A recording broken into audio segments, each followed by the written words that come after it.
Government's been working on a plan to merge the two state-run project finances, REC and PFC.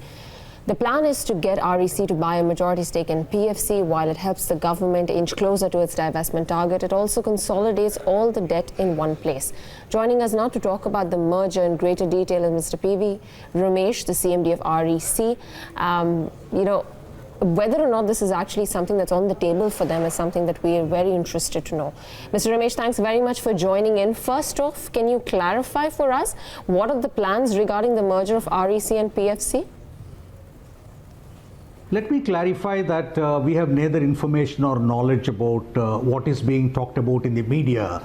And I think there has been a lot of avoidable conversation regarding the acquisition and merger. Let me also clarify that both PFC and REC are major power financing companies. They are proactively involved in execution and coordination of flagship programs of the government. They are listed companies. They are actively involved with the major nation building programs of the government. And obviously the government is the major shareholder of both the companies. So whatever decision the government is to make would be in the larger interest of the shareholders and also in the interest of the national development and the company. But let me clarify that we have no information or knowledge, and so this is mere speculation, and I would not like to speculate on what could happen and would happen. We are prepared for whatever decision that the government takes. We are focused on our work. Our work is principally on ensuring that we meet the requirements of the power sector as the demands grow, but from across the value chain. And much more importantly is to complete electrification of all households in the country under Saubhagya. We are fully engaged with that program, which is the principal driver at this moment of the government and of the states as well as REC. Right. So has REC in any way expressed any sort of concern with just acquiring a controlling stake and not having a merger instead, in the backdrop that, just a stake buyout will lead to a weakened credit profile without any operational benefits? No, I have no information. We have received no communication. We are not engaged with that process. It is highly a speculative process, which I have been reading as well in the media. Right, sir. Sir, I'm just probing a little bit more, but in the event that the merger does take place, could you highlight the synergies that would come about with this merger? That's a purely conjunctive, that's purely a conjuncture, and that's a speculation that I won't like to indulge in. However, just to simplify the matters, particularly for those who relish in speculation, both REC and PFC, as I said, they occupy the same space. They are both active in the power financing company. They are almost about the same size, and it certainly is a value there are huge synergies in terms of the operations, the skill set, the competencies, the market exposure. They are essentially templates with certain minor variations. You would have a much, and the power sector is fast growing enterprise. The power sector is the major driver of the economy, as well as the economy demands further growth of the power sector. So this is a virtuous cycle. And this virtuous cycle, and as the economy is on a fast growing track, and particularly with the massive investment that government is making in strengthening the distribution infrastructure and transmission infrastructure through various programs, a reform through Deen Dayal Upadhyaya, through Saubhagya, through Integrated Power Development Scheme, and also reform of the DISCOMs through the Ujjwal Discom Assurance Yojana, there would be more and more demand for investment in strengthening the power infrastructure and also to meet the ambitious target of the government to add 175 gigawatts of additional generation capacity in the green energy segment by 2022 or even earlier.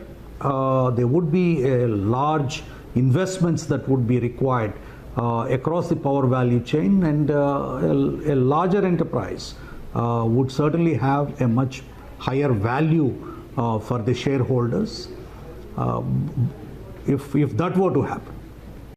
Right. Okay, got that, sir. So, in the past, when we're talking about the consolidation effort by the government, a time when ONGC picked up stake in HPCL, shareholder value has been eroded since then. Shareholders of both REC and PFC would already have witnessed that in the last few trading sessions. What will all this mean from a shareholder point of view? Let me clarify. I think these are completely different segments altogether.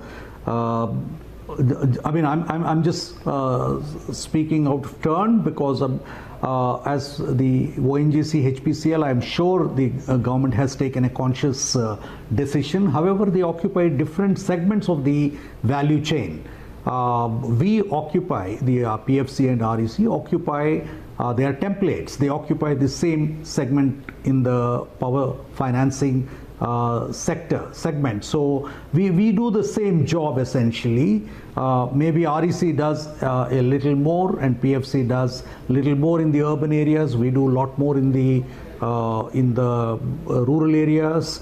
However, there are a lot of synergies between us. I mean, it's a perfect template for integration. However, it's the government's decision. I wouldn't like to speculate on that grounds. I can assure the shareholders, particularly my shareholders, that whatever the government does would be in the larger interests of value protection and value enhancement, and the shareholder value enhancement, and certainly it would have a much better returns for the shareholders, and we will ensure that, and that's why we are here. Okay, got that. So in the event of the merger, will the combined entity be better placed to borrow at lower rates and help fund the nation's goal of affordable electricity to all, and find bigger and better projects to fund as well? No, at one side we are jumping the gun here, we are presuming certain things, but let me say this, having said that, let me also say that the government of India has committed itself to providing reliable quality power to all citizens in the shortest possible time. The UDAY has, which is a tripartite agreement between the central government, state government, and the distribution companies, have committed, made certain commitments where the DISCOMs have committed themselves to ensure power for all citizens within the shortest possible time, and the government of India has provided nearly 1,30,000 crore as grant to strengthening of this delivery system through Deen Dayal Upadhyaya Gram Jyoti Yojana, through Saubhagya, through IPDS, and this includes modernization of the distribution network as well as electrification of every single household in the country. So this is a very far-reaching intervention in terms of actual infrastructure strengthening, and this is coupled with reform in the reform of the distribution companies in terms of the operational efficiency, reducing AT&C losses, reducing the cost of purchase of power, increasing the billing efficiency, increasing the revenue recovery. So a whole host of transformational opportunities that the government has introduced, and this is contributing a rapid acceleration in terms of the power sector being transformed across the value chain. This includes the addition of green power, this addition of the modernization of the existing thermal power stations to comply with the Paris Agreement, and then creating a national grid and delivering quality power. All this requires massive investment. The CEA estimates that it would require nearly 18 lakh crores in the next 10 years on the generation segment alone to meet the growing needs of the country, and perhaps an equal amount in the transmission and distribution segment. And all this does require large quantities of financing at a fairly competitive rates, duly raising resources both in the domestic and the international market, so that the power sector wheels will continue to move at an accelerated pace, so that every citizen of this country is not only provided quality power, but also the industries, the commercial establishments, and the rural agriculture consumers are provided assured quality power round the clock. So power sector in India would continue to grow, considering the fact that our per capita consumption is still among the lowest, and there's a huge potential for growth. I would like to believe that the power sector would continue to accelerate, and we have seen that. I mean, the month on month, the demand for power has increased by about in double digits. They have 10.5%, and compared to last year, there is the demand has increased by about 10,000 megawatts, and an addition of another 3 crore households to the whole distribution network is likely to increase the demand by another 18 to 20,000 megawatts. So all this is, I mean, this is just sheer domestic consumption. Now its ancillary developments would mean further demand for power. So we are seeing a transformational movement in the power sector, and this is a transformation that is likely to sustain for a long time to come. And obviously financing powers would continue to be a major requirement and opportunity for companies like REC and PFC.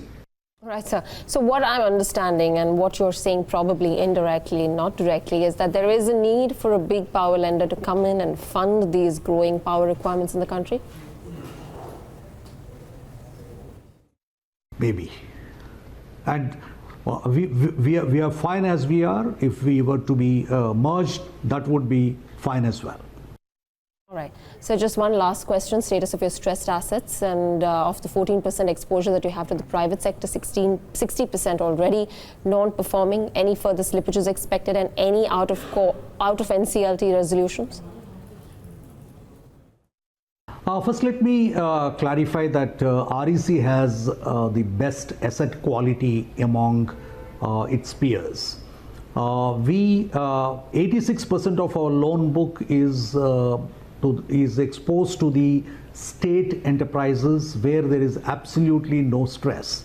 The stress exists only in the private sector, and even that is in the thermal, coal-fired thermal power stations. So we have already we have followed the 12th February circular of Reserve Bank of India, considering that we are part of a consortium with the banks, though as an NBFC we are not mandated to classify them accordingly. We have adopted the IND AS, the Indian Accounting Standards, effective 1st of April, by which we have got all the assets assessed at fair value through 2 independent agencies, and then have made provisioning based on the credit impairment assessment.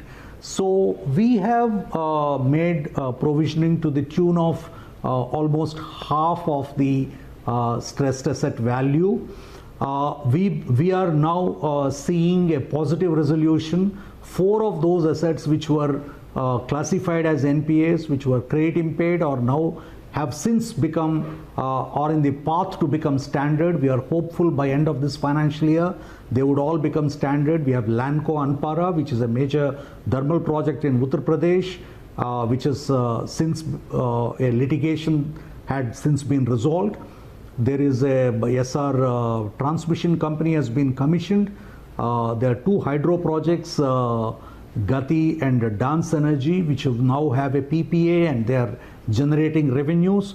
All these are on the path to become standard, and we do not, so which basically means we do not foresee any slippages. We have seen the summit of stress. We have now likely to become likely to reverse in the coming months. Our net NPAs are about 4.2%, which is the lowest in the league. We will continue to, and this has come down from 5.6 to 4.2, and we are likely to improve in the days ahead. With regard to the major assets where we are working with the other banks and the financial institutions, at least 2 to 3 of them should see resolution in the next few months. We have already given our consent. We do believe that those must find an optimal resolution in the days going forward. Got that, Mr. PV Ramesh. It's a pleasure chatting with you. Thanks so very much for coming on board and clarifying all those details for us.